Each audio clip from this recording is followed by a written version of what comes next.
ఎక్కువ నమ్మకం వచ్చింది. సో నెక్స్ట్ నేను అన్ని ప్రొఫెషన్స్ ని గమనించినాను. అంటే అన్ని ప్రొఫెషన్స్ అంటే ఈ భూమి మీద ఎన్ని ప్రొఫెషన్స్ ఉంటాయో అన్ని అన్నమాట. డాక్టర్, లాయర్, ఇంజనీర్, ప్రొఫెసర్, ఇవన్నీ ఏవైతే ప్రొఫెషన్స్ ఉన్నాయో అవన్నిటిని గమనించిన తర్వాత నాకు అర్థమైంది ఏంటంటే ఇప్పుడు అన్ని ప్రొఫెషన్స్ ఉన్న వాళ్ళు వెస్టిజ్ లో ఉన్నారు. Yes or no? Yes. Hello, yes or no? So ఎందుకున్నారు అంటే ఒకసారి మనం ఆలోచన చేద్దాం.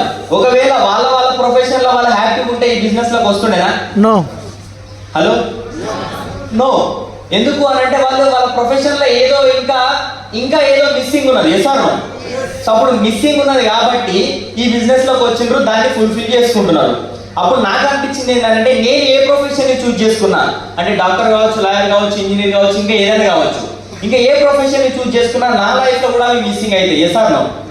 సో అప్పుడు నాకు అనిపించింది ఏంటంటే మరి వాళ్ళు చాలా టైం ని వేస్ట్ చేసుకున్నారు, తర్వాత ఈ బిజినెస్ ని తెలుసుకొని ఈ బిజినెస్ లోకి వచ్చి ఈ రోజు సక్సెస్ఫుల్ అవుతున్నారు. సో మరి నేను ఆ టైం ని వేస్ట్ చేసుకోవద్దని స్టడీస్ తో పాటే ఈ బిజినెస్ ని స్టార్ట్ చేసిన. సో స్టడీస్ తో పాటు బిజినెస్ స్టార్ట్ చేయడం వల్ల ఈ రోజు 3 lakhs ప్లస్ ఇన్కమ్ తీసుకుంటున్నాం.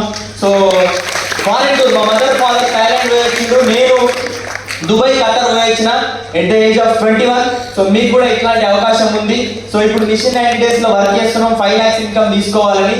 సో మీరు కూడా ఇట్లాంటి ఒక డిసిషన్ తీసుకుంటే, మేము ఒక చిన్న పల్లెటూరు నుంచి ఈ బిజినెస్ ని బిల్డ్ చేసి ఈ రోజు చాలా మంది మన టీమ్ లో కార్లు తీసుకున్న వాళ్ళు ఉన్నారు. మరి మీరు డిసిషన్ తీసుకుంటే మీ జీవితంలో కూడా ఇవన్నీ మార్పులు వస్తాయా రావా? Yes or no? సో మీరు డిసిషన్ తీసుకుంటే 100% మీ జీవితంలో కూడా మార్పులు వస్తాయి. సో మంచి నిర్ణయం తీసుకోండి. Thank you, wish you well.